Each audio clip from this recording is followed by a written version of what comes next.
I'm going to say the Patriots win the Super Bowl 21-17. They cover that spread, like I said. And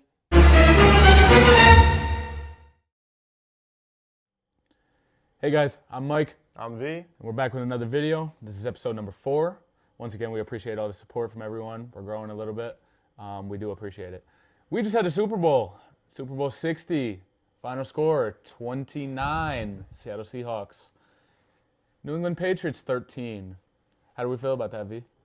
It's basketball season now. That's Yeah. all I got to say. Feet the Knicks All jacket. Hey. New York, orange and blue skies, baby. The Patriots, man, great season, great run. Can't really say anything more than that now because that was an ass whooping, 101. Seahawks dominated from the jump. Not really. I mean, we'll get into the game there, but not a lot to say as far as generally speaking. What do you think? Well, before we even get into all that, let's get into our picks from last episode.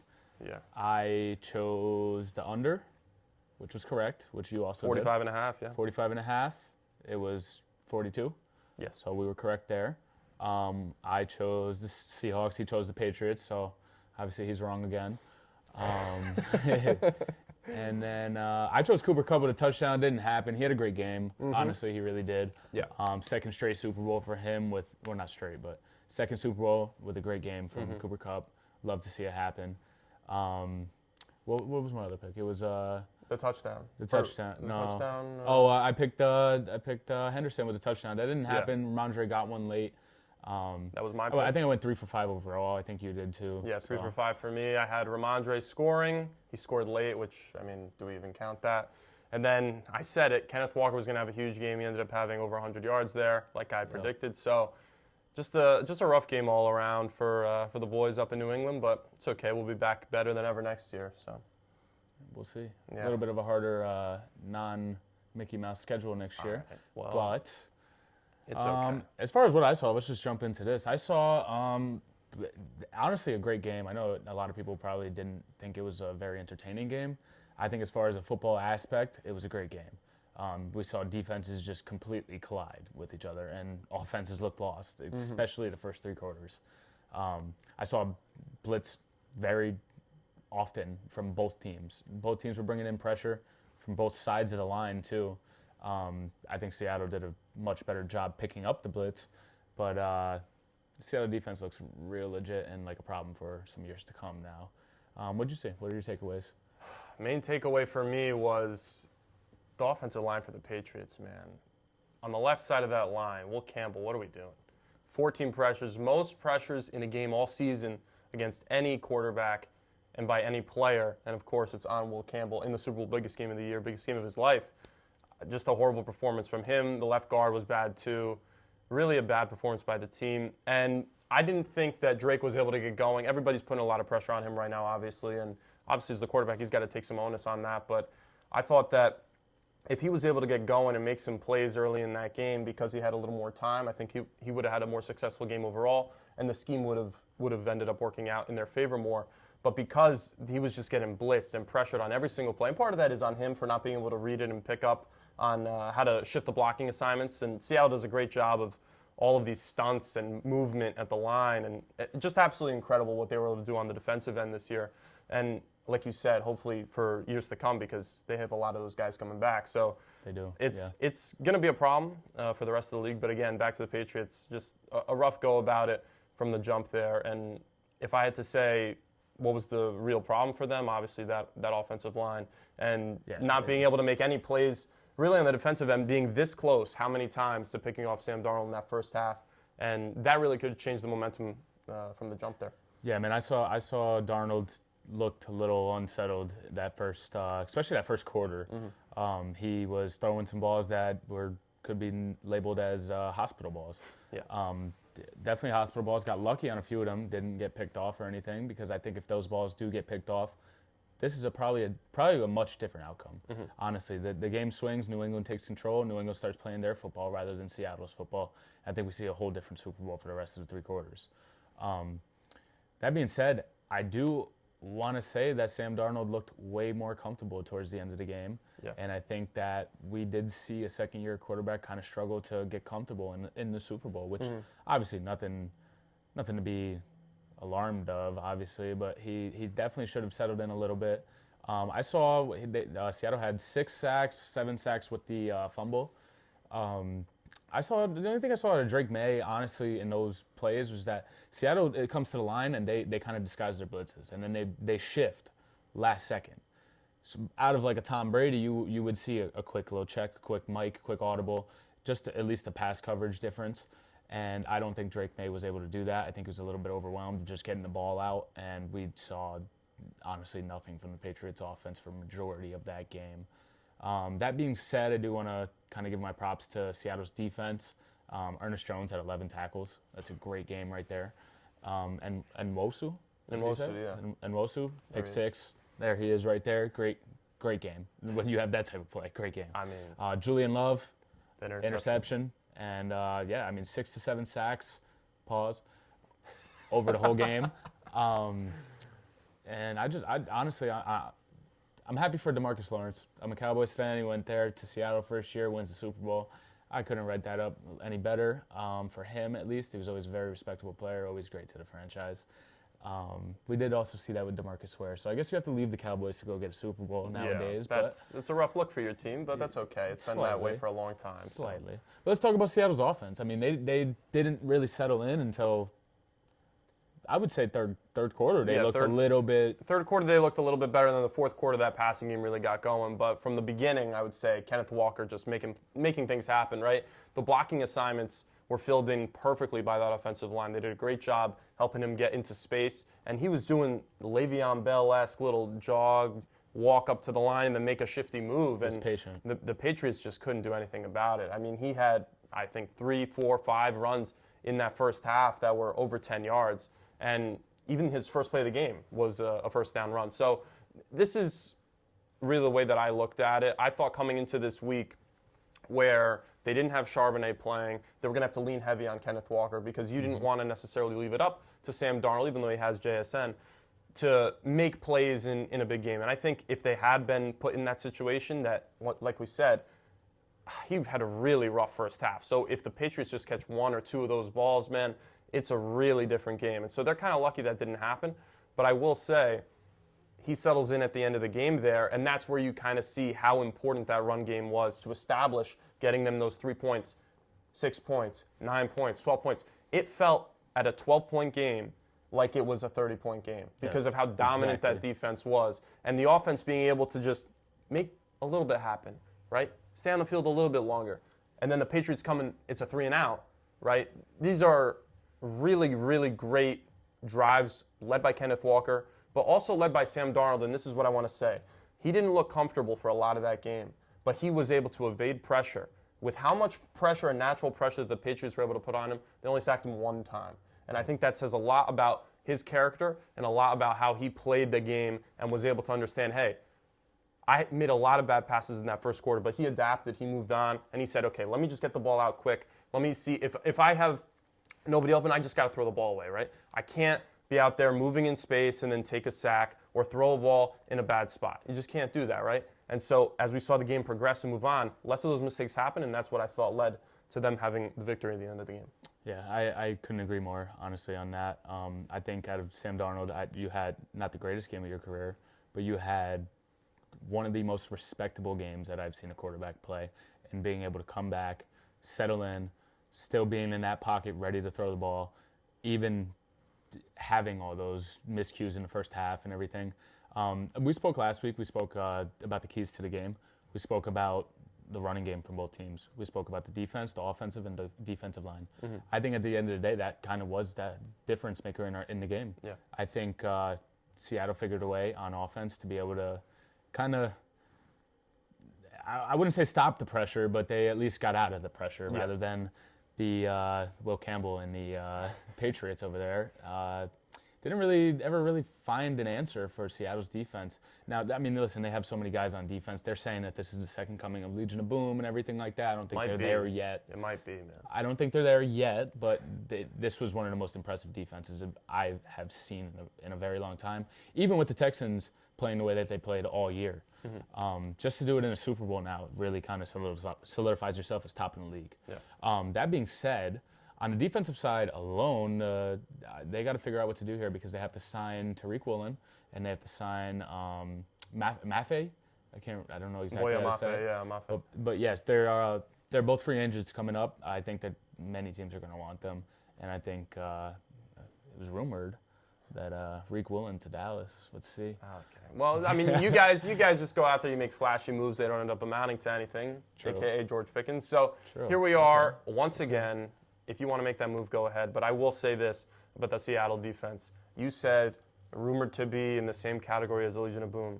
The Legion of Boom had a game where they played against the number one offense of all time in the Denver Broncos. They held them to 8 points, right? Drake May is a second-year quarterback. They were the second-best offense in the league all year, but I don't think that compares. So, I mean, they had a great performance in the Super Bowl. Let's not put them in that category yet. But like I said, they've got a lot of guys coming back, but you're right, they do need to sign those 2 guys. And if they do, or even if they sign one of them, you're looking at a team that could really be putting some pressure on other teams, even in that NFC West for a long time. So these next coming years, it's going to be interesting to see. I wonder your thoughts here on, do you think Seattle is the favorite going into next season, even with Sam at the quarterback? So it's tricky. We typically don't see repeat Super Bowl winners for a reason. These guys play deep into the year. A lot of them are tired. A lot of them are hurt, and they're not saying it. And then you obviously have your Super Bowl slump, like the year after. So I don't know about the favorite, but they got to be a top. I mean, you have to put them up top of the league. You don't really know what's going to happen next year. There's a lot of teams coming back healthy. There's going to be a lot of off-season swings and trades and everything like that. I think you have to put them up there, though. Top 2, they have to be up there. Yeah, I would definitely agree with that. I would honestly, with what I saw, I can't help but put them at 1 because it's hard I don't not know. to. It's hard not to. My thing is, okay, who am I going to put ahead of them, right? The Chiefs, you can't even put in the conversation, and they're the only team that historically we've just kind of anointed as that number 1 team in the league to start the season. The Bills don't really have a roster or a foundation around Josh Allen. I can't put them in that category.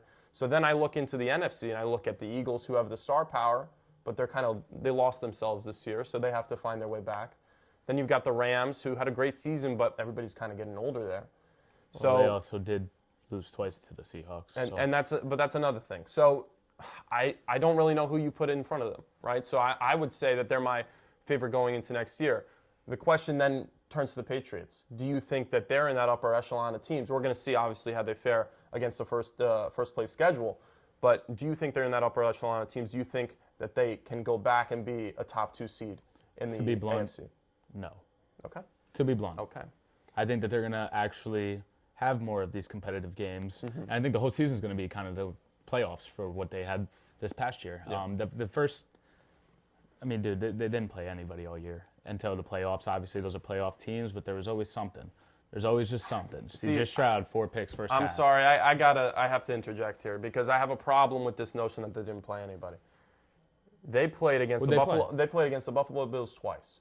They had a 21-point lead against the Buffalo Bills at home. And They blew that lead, right? That tells you a lot about the team in Buffalo. I think that said less about the team in New England. But this is what I'll say. They beat the Buffalo Bills on Sunday Night Football. They beat the Baltimore Ravens on Sunday Night Football when they needed to be in the playoffs. Those were 2 good wins. When the Buccaneers were not quarterback Ravens. No. A backup Lamar Jackson started that football game. Started the football game. Was out by halftime. Snoop Huntley's a starting caliber quarterback in this football league. You guys made him look like one.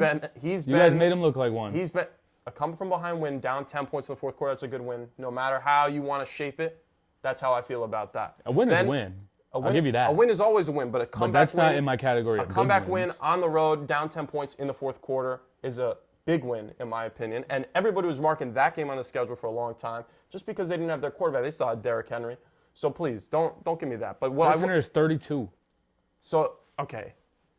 Let's pivot then to Derrick Henry. Do you think that this guy is a top running back in the league still? Of course he is. So then it doesn't matter. With Lamar Jackson It doesn't matter that he's 32 then. And you saw he was able to run all over that football team. That's if what you're I'm trying talking to about tell being top 2 in the league next year, but talking about a Ravens team without Lamar Jackson for a half of a game and only winning by 10? I said top 2 in the AFC, not top 2 in the league. Okay, well, I still don't see them at that, though. Okay. So here's my question to you then. In the AFC, who are you putting in front of them right now? Next year? Next year. Well, a lot of things do have to still work out.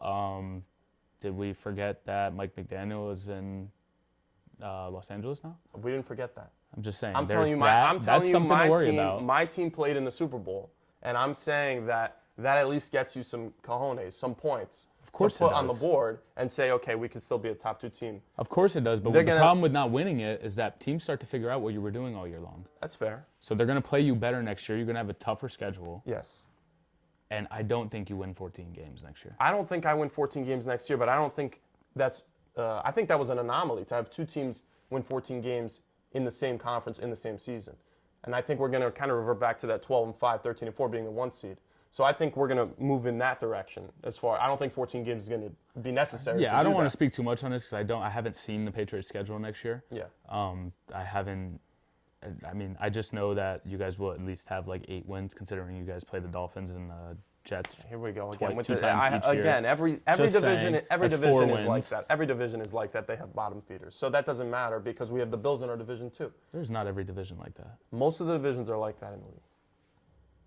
Most of the divisions are like that in the league. If you look Sure at about 100%, Not as 100% bad I'm sure as that one. Okay, the AFC West, where the Chiefs play. The Broncos were bad for a long time. The Raiders have been bad. The Chargers were the only competitive team. That's 2 out of 4. Yeah, but now you have the Chargers, Chiefs, and I know now. I'm saying for the duration of that dynasty. That was the majority of the dynasty was like that.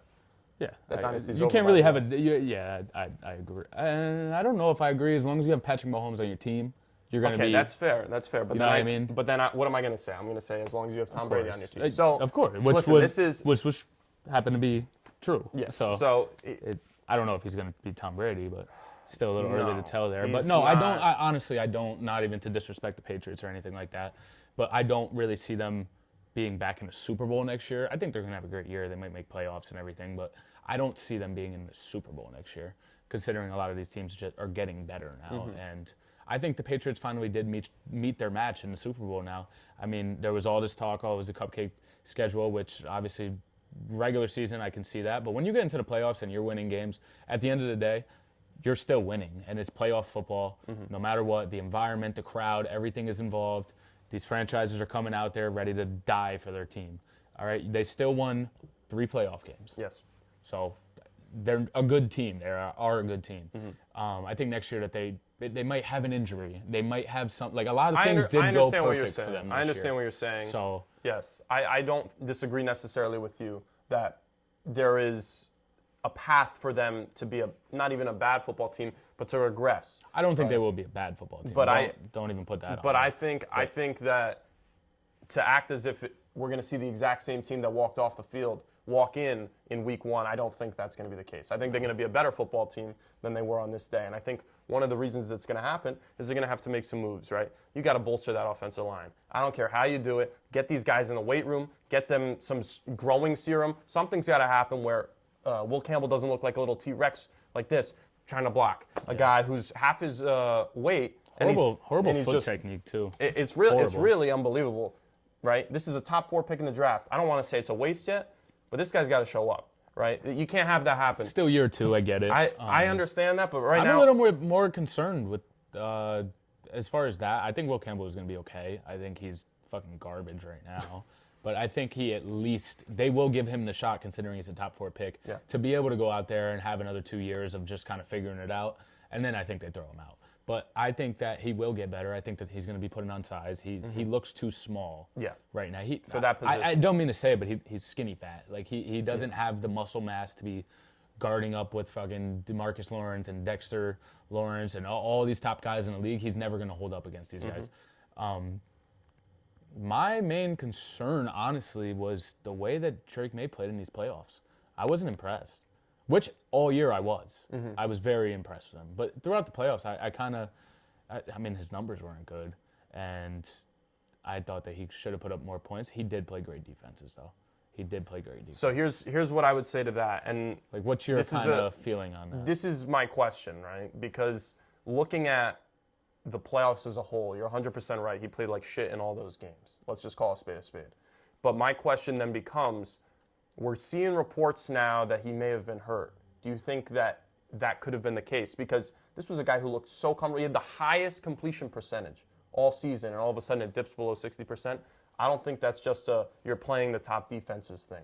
I think there's something there where, okay, yes, you're playing the top defenses, but also he didn't look comfortable. Like it was a guy who looked almost afraid in a lot of these situations. And he played in That's why I'm concerned. against the Bills Sunday Night Football, against the Bills at home, right? These were big See, I situations. don't like comparing division games. I leave divisions out of it. Even like Cowboys, Eagles. Like, Cowboys beat them 1-1. They go 1-1 every year. So it's that you play each other too much to even try to do that. Okay. My main concern was that yes, they did have an easy, Yes. not an easy, but an easier regular season. Yeah. And he played very well. But as soon as it was time to kind of start playing these better teams, I don't think he put up more than 19 points the whole playoffs. Well, they scored a lot of points against the Texans, but he still didn't play well in that game. You are correct. Horrible, yeah. But if he doesn't get 4 picks, I don't think he throws up. This that many is, points. well, I was just a little bit concerned with that. Yes, he could have been hurt, but like, listen, that's football. That's not going to take away from throwing interceptions. Matt Stafford was hurt all year. Everybody was and hurt. he was absolutely. I promise you, he was every electric. single person in the NFL in the playoffs is hurt. At one way or another, you can't play that many games in the NFL and not be hurt. So I get that. It was just a little alarming. I think he's a second-year quarterback, though, guys. I mean, I don't think he's Tom Brady. No. But like, he can get there, I guess. Yeah. You know what I mean? I think it's going to be.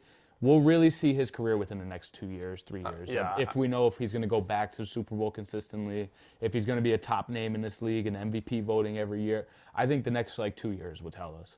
I would agree with that for sure. I think that right now is go time. You have to kind of self-reflect and see, okay, these playoffs were weak. Let's just call it what it was, weak. So go out there in the offseason. He's got to bulk up a little bit too. I think he's a little too skinny. Now it's a position where you don't have to necessarily be huge, but he's got to put on some muscle, be able to throw some guys down, right? But that's not necessarily. When I look at Drake May, I seriously it looks like he's still a kid. Yeah, and so I get it, we're kids, but he's still for the space that he's in. Yes. he does have the baby face. That's why I'm saying he's got to put on a little bit of presence. Right? I think you need to give him a little. And time. I think that also happens with time, like you said, Of course. and growing through the offseason, getting more rapport with the receivers. But another thing, get a dude. Yes. Stephon Diggs is not. Stephon Diggs in year Stephon 25 is not the answer. Well, he's right? also and out he'll of be the in league jail. next year. He He'll will not be in be in the jail. league, so that doesn't even matter. But get a definitive dude, right? AJ Brown's probably going to be out there. A T. Higgins or something. We got to find a guy who's going to get open in space, who's going to be reliable on a 3rd down and 9, and okay, I'm going to go to this guy and he's going to get open in space. You can't have these situations where they were locked up all game. And I understand he missed throws in big spots and it was a 3rd down and 8 and he didn't make that throw over the middle because he received so much pressure previously in the game. It doesn't matter. They were locked for 90% of that game. So I don't care about the 10% of the throws that he missed, right? The rest of the game, if you want to put a blame percentage in my eyes, and you can tell me what you think, 5% of the blame goes to Drake May. 0% of the blame goes to the defense. 95% of the blame goes to the fucking offensive line because that was a travesty. And the rest, which is actually another, let's say 70% goes to the offensive line and 30% goes to the receivers because that was a travesty what they committed. And Mac Hollins was your leading receiver in the Super Bowl. That tells you everything you need to know. Go out there and get a dude. Yeah, so I do agree with you on that. They need a guy out there, man. But I think as far as this Super Bowl, I don't really blame Drake May. I don't think it was him. I think this happens to kind of look like when Mahomes lost in that first year to Brady. Yeah. He was under complete pressure, was just getting sacked all game, nobody was getting open. I think that this is honestly more of an impressive thing from Seattle.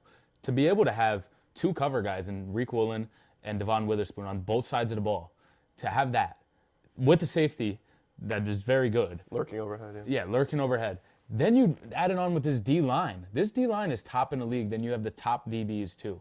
How do you score on that? Yeah, it was incredible. And interesting on the D-line, they were one of the smallest by weight. Yeah. And they were still able to dominate offensive line. It was really impressive to see, and you're right, we should talk less about the Patriots because it wasn't really them losing the game, it was the Seahawks defense winning the game. This season in general for the Seattle Seahawks was nothing less than super impressive. Yeah, I was impressed week in and week out with Seattle, and I honestly thought that they were one of those teams that was, it could have been Sam Darnold being the quarterback, but I thought they were one of these teams that were, 14-3, good regular season, and maybe first round, second round, bounce out.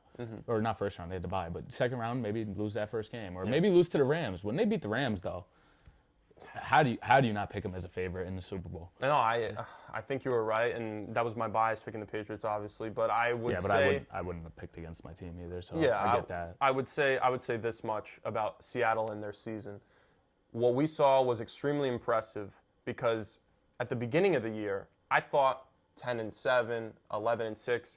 Right, we knew the defense was going to be good. We didn't know how great it was going to be, and we knew, okay, JSN's a good receiver. He's a good number one. We didn't think he was going to be top receiver in the league. So this is all with the new quarterback in Sam Darnold, right? We thought that actually Geno Smith was a better quarterback for that football team than Sam Darnold. That's where we were coming off of a guy having a 14-win season already. So really impressive by them. And I gotta be honest, they were not on my radar. No, not at all. They were not on my radar. In the same way that the Patriots weren't on anybody's radar, the Seahawks were on more people's radar, but not in the same category as these top teams like the Chiefs, the Bills, the Eagles, right?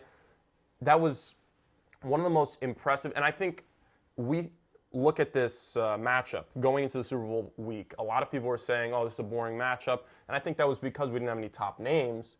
But how can you not be, just as a football fan, enjoy the story of two teams that weren't expected to be there and they both make it, right? I think that's incredible in our sport. Yeah, I mean, DK Metcalf leaves. They look like, honestly, JSN wasn't on my watch. Tyler Lockett gone too. Tyler Lockett, yeah, that too. I was kind of thinking, how do you go and get rid of a top receiver in the league with Sam Darnold coming in? Don't you think he would need the help and having two receivers and a running back and everything like that with Charbonnet as well? Didn't matter. Did not matter. Sam Darnold, you impressed me all year long. All year long, especially after last year's playoffs. You impressed me all year. You really didn't even have bad games. Mm-hmm. But to kind of shift here, I think the only guy we haven't talked about was the kicker, Mr. Automatic. I think we can't have this episode and talking about the Super Bowl without talking about him. We can't not discuss him because those 4 field goals ended up being huge, and he scored more points than the Patriots combined. But let's call it what it was. Well, and most points in a full season. Yes, that's true too. 35-yarder, 40-yarder, 45-yarder. Like, let's not overreact and say this guy was drilling them from over half court. This was an impressive showing, obviously, and a great season, obviously, like you said. But let's not put it in oh my God, this guy won them the Super Bowl. That wasn't the case. Yeah, I just think when you called his name, though, he delivered. And we see in the NFL now, it's becoming more and more of a 50-50 shot now because these dudes are blocking kicks, and these dudes are, honestly, it just seems like they're not even as good anymore. Mm-hmm. They're kind of a lot more inaccurate and just kind of worried about the distance of these kicks. Yeah, they can drill it from deep in enemy majority territory, of these kickers can hit 70 now, but they can't hit a 35-yarder when the game is on the line. Yeah. So I appreciate that he did come out there and he got the job done. Mm-hmm. All year long, he got the job done. Let's shift gears to the halftime show. What did you think about the halftime show? Benito Bunny even had a Lady Gaga showing. I mean, hey, Bad Bunny didn't understand a word, let's be real. But I will say, I think I knew and have listened to 5 songs. He played 4 of them that I knew of. So happy with his performance, I would say. A lot of people are kind of down in the dumps about it. I don't know about you, but I would say the vibe of it was nice. Now, I've seen visuals of people inside the stadium just standing there and not caring or not reacting or anything like that. So that's kind of a Debbie Downer, right? You want the Super Bowl halftime show to have people engaged.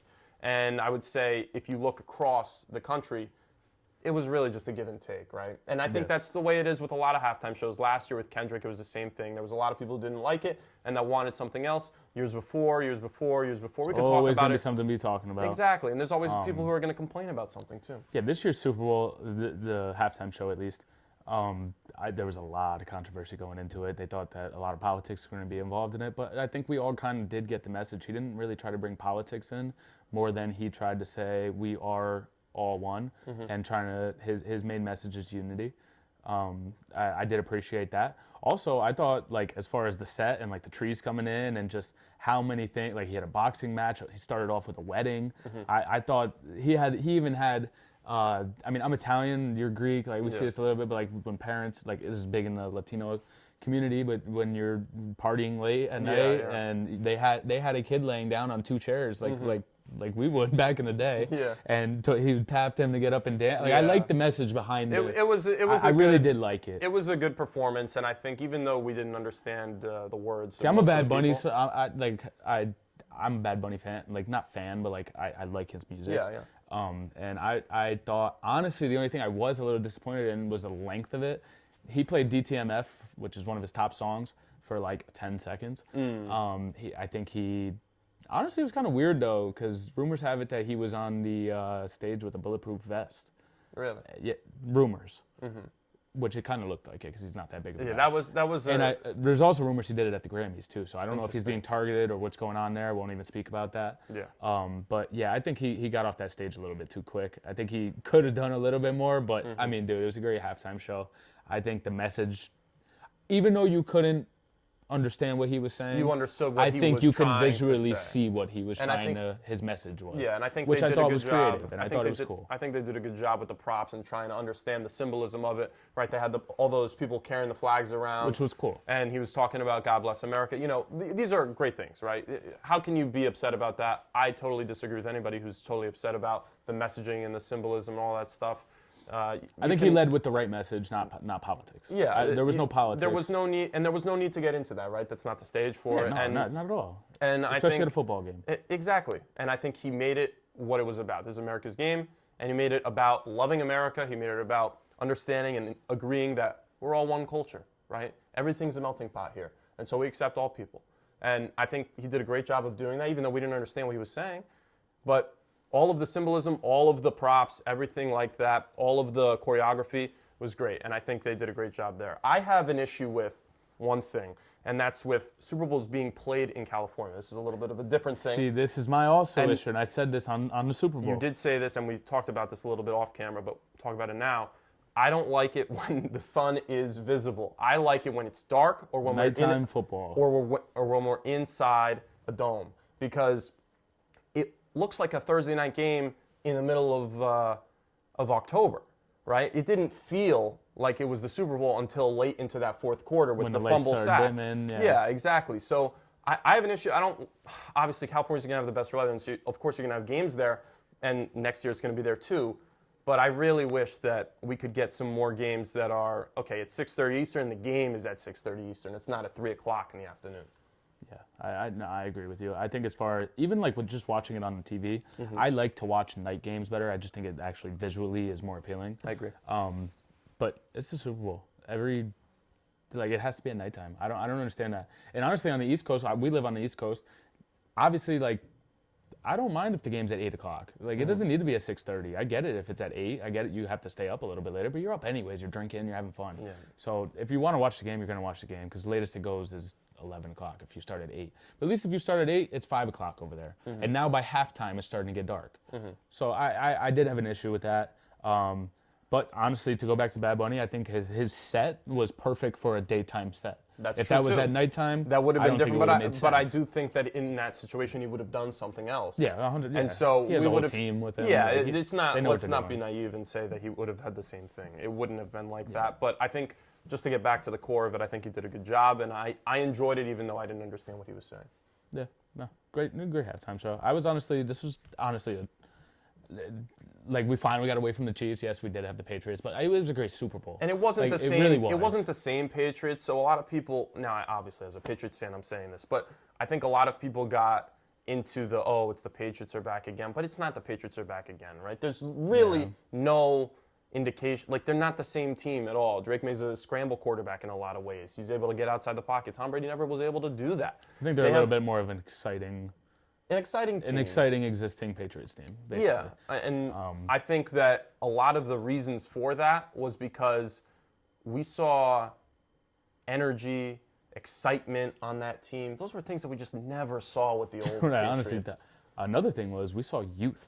Yeah. With the Patriots, I never thought of 30 youth. You always had an older Gronk. You always had an older Brady. You always had an older Belichick. They had 30 You had some first-year fire players. with Vrabel. Obviously, Drake May, and he had his whole wife doing the TikTok thing, which was cool, honestly. Yeah. Like, they in. kind of had their mojo back this year, which was pretty cool. And I hope it doesn't, I honestly hope it stays because it was cool to have. Yeah. But yeah, definitely a different team. But overall, I thought it was a great Super Bowl. Obviously, if you're just watching it, you probably weren't the most entertained. But if you watch football and you really do like and enjoy a defensive battle, I played defense my whole life, so I enjoyed it. I appreciated it. Yeah, I would say the same thing, that it wasn't necessarily hey, there's these fireworks going off. We got touchdown, touchdown, touchdown. But it doesn't need to be like that every year, guys. And I think what happens is we get a Super Bowl like this where, hey, the defenses lock in. It was a great Super Bowl. And the next time we do get a shootout, it's going to be appreciated that much more. Yeah. And it's not going to be like, oh, now every year we have a shootout in the Super Bowl. Like, No who's matter gonna what, wa- people who's are gonna going to want that? complain. Last year we saw That's the 44 thing. points go up Yeah. on one team. So there's going to be complaints no matter what. As long as it's a good game, I don't care about the scoreboard. Yeah. I don't care if it's high scoring, low scoring. If I'm sitting there entertained, I'm okay watching And it. I And I'm thought- perfectly fine with it being the Super Bowl. And I thought the Patriots had a chance in that football game up until he threw that interception Yeah. to Julian Love. Yeah. And that was in the fourth quarter. it was a bad one. So you can, of course it was a bad one. And It I was don't a want to. I horrible really one. don't want to talk about it honestly. But I don't know who he was throwing the ball to. Booty was coming on the underneath, and you had someone else going over top. Threw into double Kyle Williams. coverage, middle of the field, He and threw it- underthrew it by about 10 yards. So Underthrew it. The guy's going over top, and he runs past the ball because the ball's so far. It was just a terrible read by him. His worst throw of the day, his worst throw of the season, worst throw of his career so far. And it just so happened to be in a big spot there. And I think what happened was, if we kind of look and observe at this situation, they were in the fourth quarter there. They had a great 3-play drive where they scored that touchdown to make it 19-7. Immediately the defense goes and gets a 3-and-out. So now you got momentum. He makes a couple good throws on that drive. He has a scramble, right? And he's starting to settle into the game. There's still 9.5 minutes on the clock, but they're still going in no huddle, hurry up, because they're trying to get down there and score. They've had no momentum all game. And so now they're put in a position where, hey, we got something going. Let's not stop. And so then he steps up into the pocket, makes that throw, and it was just rough. And to go back to what we said at the beginning, at the top, when we opened this show, he had every opportunity, right? If those guys just blocked for him, I tell you it's a different game. If the defense catches 1 or 2 balls, it's a different game, man. And it sucks that it ended up happening that way, but I just can't help but feel that way because when I tell you I saw Sam Darnold throw his first pass of the day and it went through the defender's hands and it would have been a pick six, I literally jumped out of my chair and I said, we're winning this football game. Like, there was no way in my mind that we were going to lose by 16 points. It just wasn't going to happen. Yeah, I think the last thing that we can kind of speak about here too, also, is the fact that Charbonnet wasn't playing. All year long, we saw the 2-back set. We saw one kind of speed guy, one ground and pound. I think that with the rushing game, even that successful as it was with Kenneth Walker and everything, I think it could have been that much more successful. Yeah. To where I think Charbonnet would have had a great game as well. Seriously. Which was interesting because I didn't expect the Seahawks to be able to kind of run on the Patriots. Nobody really usually is ever able to. Yeah. Like for the past 20 years now. It's not just a season thing. But that definitely shocked me most with how Kenneth Walker was just kind of able to get moving and just didn't slow down and honestly just got better until that fourth quarter. They were kind of shutting this shit down. But that is also protect the ball. We're up. Yeah. Chill out a little It's bit. not necessarily a situation where you got to go and get 20 yards. Exactly. Back to what we said at the beginning, though, with Kenneth Walker. He did a great job of getting into these situations where we're just going to go and get 3 points. The defense was We saw patience The from him. defense That was was the thing. holding the Patriots to literally 3-and-out. They went 3-and-out on like 6 straight possessions. I've never seen anything like that in my life. I'm from the New York Jets. So, like, that was insane. New York Jets with Zach Wilson were not moving the ball, or were moving the ball better than the Patriots did in that Super Bowl on Sunday. So, But we did that say was- this last week. We did say, hey, listen, the winner is going to be whoever plays the other team's games. Yep. This happened all year. Seattle always has their own game script that they follow. They don't just play whoever they're playing. They play their own game. Patriots also do that. So when these two collide, one's got to play the other team's game, and I thought that was the key to the game. Patriots never really got into their game. Yeah. It felt like they were trying to just survive the whole game, just survive. And the Patriots- Where Seattle looked very calm, very stoic, very just unbothered, and they honestly did play a great game. And it wasn't like it was 40-0. Like it was a great game. It was a And good even football game. 29-13. I don't really think. It wasn't- in my opinion. I don't think it really like tells the game. Yeah. But 13 points from the Patriots, I do think Seattle defense. Yes, I saw that. I did see that. For sure. And I think if we look back at it in the future years, we're going to say that was a bad Super Bowl. It was a blowout. In reality, that wasn't the case, right? It was a close game into the fourth quarter. I can't complain as a Patriots fan. I was locked in the whole time. And it's just sad because, like you said with the game script, the Patriots don't have a Josh Allen. I love Drake May.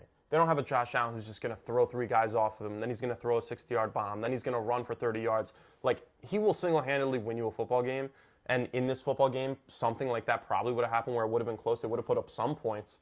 But that was never going to be the situation, and that's why you said they have to play by their game. They have to play their game script. And Seattle just did not let them do that. And I think that's the hallmark of this year's Super Bowl, man. Yeah. Pretty simple. Yeah. All right, guys, to end off this episode, we started a new kind of segment thing at the end of each episode. We're going to try to be doing this. We want to engage more with you guys, what you guys are thinking, what do you guys want to ask us. So we started a Q&A. We posted it on Instagram right before our episode, and we got a couple questions, actually, that we're going to answer for you guys.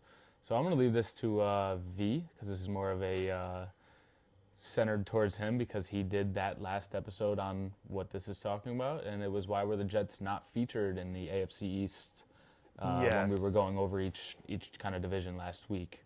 The AFC East segment of our standings bracket, overrated, underrated, overachieving, underachieving teams. Why were the Jets not featured? I think a pretty simple answer is they've been the same team for my whole life, and they never will change for my whole life. So to answer that question bluntly, I will say this. When the Jets have a winning season, I will put them in our will they win the division category. But until then, they will not be in that category. Pretty simple there from me. I don't know if you have anything to add to that. Yeah, I mean, we were doing overachiever, underachiever. Yeah. I think we kind of know what we're getting out of the Jets. I don't think there's really... They definitely didn't overachieve this year. If anything, they took a step backwards, but we kind of did expect this. So I wouldn't say that they underachieved either. Yeah. Moving on, our second question. Not much to say there. Moving on. Seahawks back-to-back. Back-to-back is a tough thing to say, right? Because you don't know what each team's going to look like. But from what I saw there, man, they got as good a chance as anyone. I'll say no, because it's really hard for teams to repeat. What do you think? Yeah, I don't even know what I want to answer here, because we haven't really seen a back-to-back champion. Saw the Chiefs. We saw the Chiefs, recent, but like that is very, very hard to do. Mm-hmm. We spoke a little bit earlier on this. That is very hard to do. You're going to have a lot of. I spoke about the defensive guys of free agents, but you also have Kenneth Walker and Rashid Shaheed that you have to re-sign. Mm-hmm. These dudes, you can't pay everybody. Mm-hmm. So I get it. I think what Seahawks do very well is develop players. Yeah. So I don't think that they will be a bad team next year whatsoever. Does Sam Darnold go and win another Super Bowl? We'll see. That's the other part. I don't see it happening, to be realistic, but I'm still encouraged to think that they will be there at the end of the year next year. I can ask. Yeah, let's ask this one. Right. Has V ever played football? There's a resounding answer to that. I've played plenty of backyard football. I'm a great thrower of the football, as Michael should know. I've never played organized football in any capacity. I don't think that takes away from my ability to talk about football or any sport, because we see people do it on TV all the time who are much less knowledgeable than I would say you or I. So, no, I have not played football. I don't think that takes away from anything, though. Yeah, dude, obviously he has never played a down of football in his life, and I don't think that Why he is would. it obvious? Not to disrespect, but I don't think you would survive even one play. Okay, you could say that. I can, and Okay, I think fair. I can. Yeah, I think I can say that. But honestly, in all seriousness, this dude he does know football. He has watched football his whole life. He has always kind of been on like the statistical side of everything and like kind of analyzing everything. So he's very good at that. He knows what he's talking about, I promise.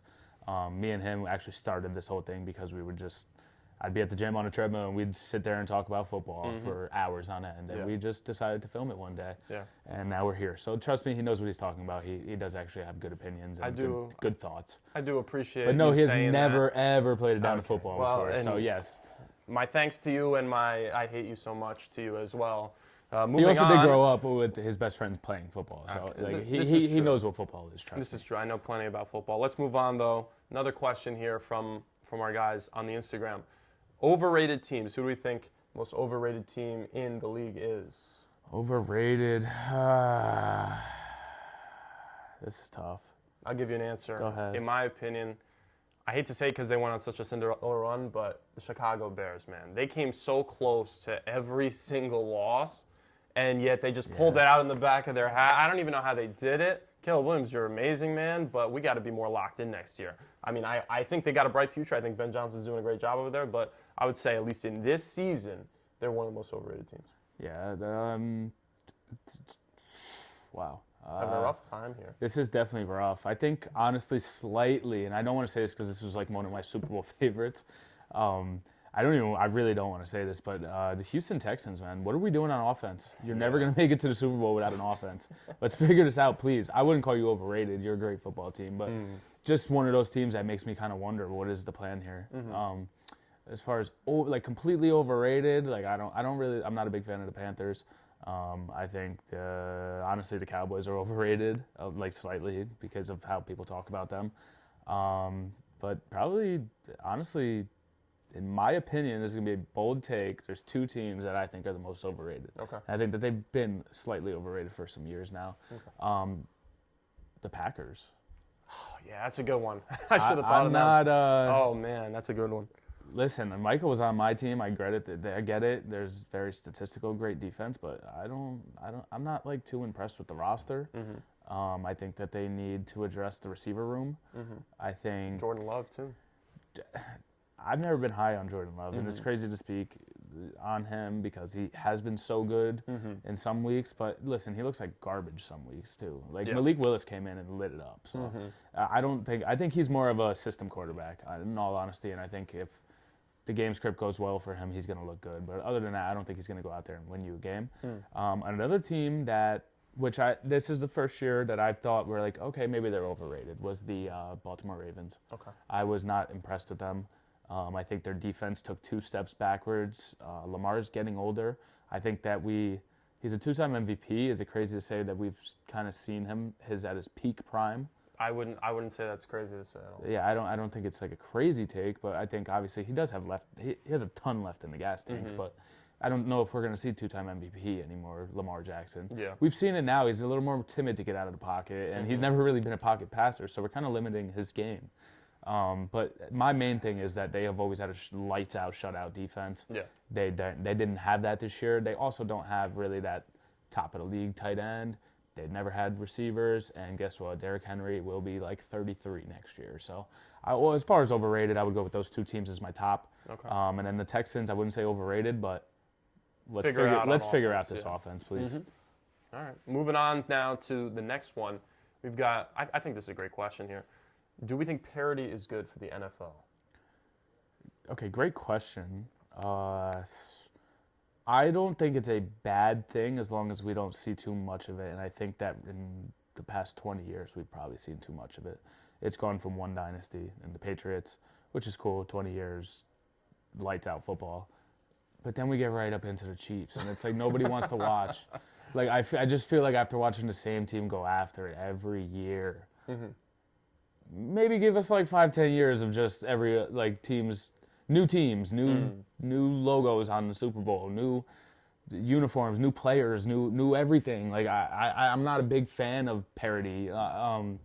Once in a while is cool. I don't like where, obviously this year the Seahawks won it. They haven't won in a little while now, but so I get that. But honestly, we've seen the same I want to say it's 8 or 9 teams in the past 30-something years. Yeah. So it does get repetitive. But I mean, listen, every team goes out there, laces them up, and plays on the same turf. That's the thing. You have to win. Yeah. You have to win at the highest level, right? And just to clarify, parity is the opposite, where we want teams flipping. But yes. But I understand what you're saying, and I think everybody is as well. I would say this. There's always going to be complaints about who's playing in the Super Bowl, right? Yeah. We're always going to get the either A, we've seen this team so many times, or B, who are these guys, right? That's what we had this year. Why are they there? Yeah. So, I don't know. Looking at it from the perspective of last year, we had a great Super Bowl matchup, and then the game sucked. I would say this year's Super Bowl was a better game. Just a football game, I think it was a better game, but the Super Bowl matchup was worse. So, again, as time goes on, Drake May hopefully gets back to another Super Bowl, and then we say, hey, this is a great Super Bowl matchup because we have a top QB in the league, right?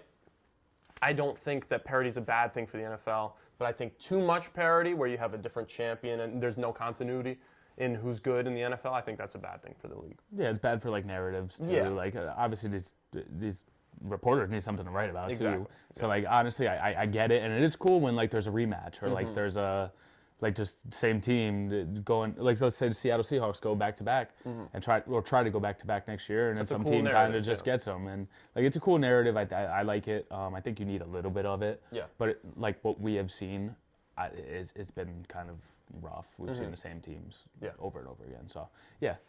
Moving on. Last question of the day. Very creative question. I like this. I like this a lot. One player for your franchise, which would be the Patriots. Yeah, if I'm taking one player from any team, you have to put them on the Patriots. I don't want to say JSN because, like, what did he do in the Super Bowl? But I think that was less about him. Well, that was not him. If I'm taking one receiver though, because it has to be a receiver, I'm taking Puka Nacua. He does everything, Yeah. on both That's- in the pass game, but also in the run game, and I think that is so valuable for our team specifically. Right? He does a great job of being in there on the blocks. He does a great job of getting open, making his own space. He does a great job of holding. He makes some of the most insane catches. I think that's Just a great scheme fit. 100%. I think he's the guy that I would look for on my team. Yeah. I mean, obviously, listen, I'm a Cowboys fan. I can go with another quarterback, but at the end of the day, bro, Dak Prescott, he gets a lot more hate than he probably should have. He's not an amazing quarterback, but he'll get the job done with a team around him. I don't know. I'm seriously not even going to touch the offense here. Yeah. Okay. I'm going to go on the defensive side of the ball. I'm going to go with somewhere in the DB range. Listen, we get Pat Surtain on the team. Yeah, that's That'd a be baller interesting. right there. That That's would a be baller right there. interesting. But anywhere, honestly, cornerback, safety, even top of the league linebacker, I'm okay with it. But for my one player, give me Pat Surtain. Yeah. Like, He's we'd be he's lights locked down, out, man. He's locked down, and he's a great player. And I honestly think that's a great pick Yeah. as far as that goes. Well, guys, that's a wrap for this episode of Mike and V Sports Talk. Thank you again so much for the love and support that you guys have been showing on the Instagram, the TikTok, and of course here on YouTube. We love and support you guys as well. And of course, right, here we are, episode 4 over in the books, and Orange and Blue Sky is coming soon, man. We'll have some NBA, some MLB coming up. So, hey, this is Mike and V Sports Talk. That's Mike. I'm V. And hey, here we go.